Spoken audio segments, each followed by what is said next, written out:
Welcome to the Physics of Running. I'm your host, Andrew Osborne. Okay, so what physics topics are really involved in running? Well, gee, I don't know. I mean, let me try to list a few. So what do we have? We have thermodynamics, we've got Newton's laws, we've got torque, we've got energy. That's a few.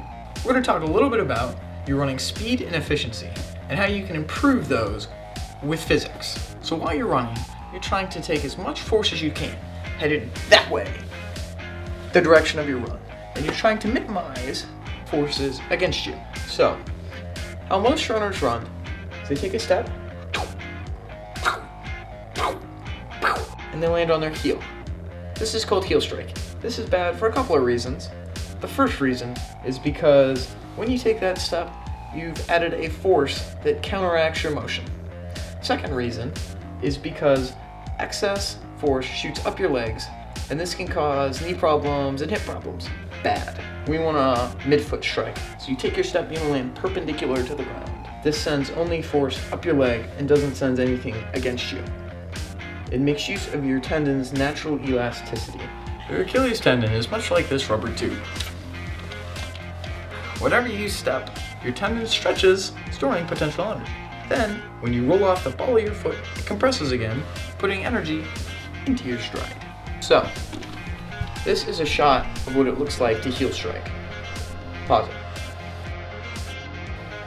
Right here, we can see we've got some normal force. Your weight's got to be resisted by something.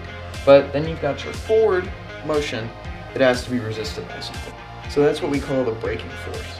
And here is the total force on your leg. Now, we look at a shot of a midfoot strike. So here comes the foot, lands perpendicular to the ground. Like you've got normal force going up the leg, but you don't have any braking force. So this will make you go faster because you don't have anything opposed to your... So the next part of your run that we're going to take a gander at is your arm swing. So when most people run, they swing their arms and it crosses over the center line of their body. And this is bad because it adds motion in this direction. And you want all of your motion going forward and back. So here is a shot of somebody with bad arm swing.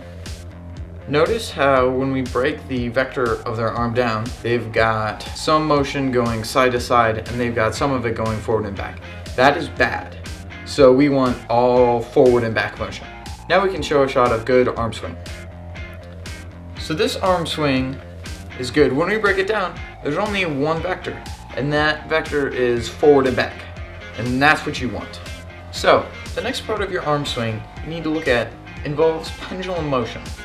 What does pendulum motion rely on? Well, most people think pendulum motion has to do with the mass at the bottom of the pendulum. However, this is incorrect.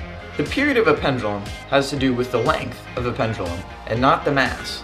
The equation for pendulum motion is the period of a pendulum, t, is equal to 2 pi square root the length of the pendulum over g, or 9.8. So, how do you get shorter pendulums? I mean, my arm is a fixed length, right? You're not gonna like chop off half your arm. So the way you do this is you bend your arm. So exactly from here to here is the length of my pendulum. So the shorter I can make that, the faster the natural frequency of my pendulum will be. You want pretty tight arms. You don't want them like really long. It's hard to run with your arms out long. And there you have it. Now you know some of the physics behind running. Let's go.